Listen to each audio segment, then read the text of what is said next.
नेकपा माओवादी केन्द्रका अध्यक्ष पुष्पकमल दाहाल प्रचण्डले पतञ्जलि जग्गा प्रकरणमा माधव कुमार नेपाललाई अदालतले न्याय गर्छ भन्ने विश्वास व्यक्त गरेका छन्। शुक्रबार दिउँसो संसद भवन बाहिर सञ्चारकर्मीसँग कुरा गर्दै उनले पतञ्जलि जग्गा प्रकरणमा पूर्व प्रधानमन्त्री समेत रहेका नेपाललाई मुद्दा चलाएकोमा आफू अचम्मित बनेको बताएका हुन्।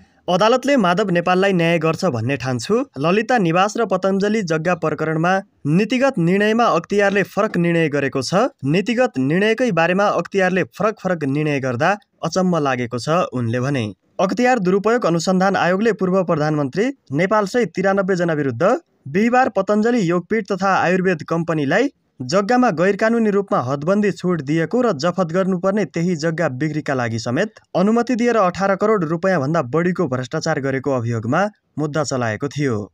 गृहमन्त्री रमेश लेखकको भिजिट भिसा प्रकरण सेलाउन नपाउँदै एकीकृत समाजवादीका अध्यक्ष माधव नेपालको यस प्रकरणले राजनीतिक क्षेत्रमा हलचल नै मच्चाएको छ। यता भिजिट भिसा प्रकरणमा मुछिएका गृहमन्त्री लेखकले राजीनामा दिनुपर्ने र संसदीय छानबिन समिति बन्नुपर्ने माग गर्दै संसदको अवरोध गर्दै आएका छन्। आज बसेको प्रतिपक्षी दलको बैठकले भिजिट भिसा प्रकरणमा गृहमन्त्रीको राजीनामा माग गर्ने लगायत 3 बुँदे मागलाई यथावत राख्ने निष्कर्ष निकालेको छ।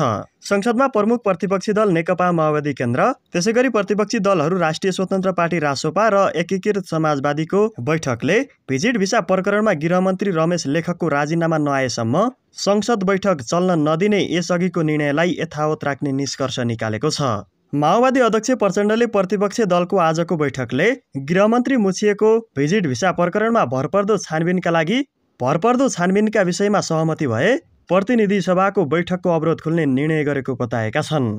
उनले यस विषयमा सत्तापक्ष सकारात्मक हो वा होइन भनी बुझ्न नेपाली काङ्ग्रेसका सभापति शेरबहादुर देउवालाई भेट गर्ने निर्णय भएको समेत बताएका छन्। संसदीय छानबिन समिति या पूर्व न्यायाधीशको संयोजकत्वमा न्यायिक छानबिन समिति बनाउने भन्नेमा सत्तापक्षसँग सहमति जुट्न बाँकी रहेको उनले बताए।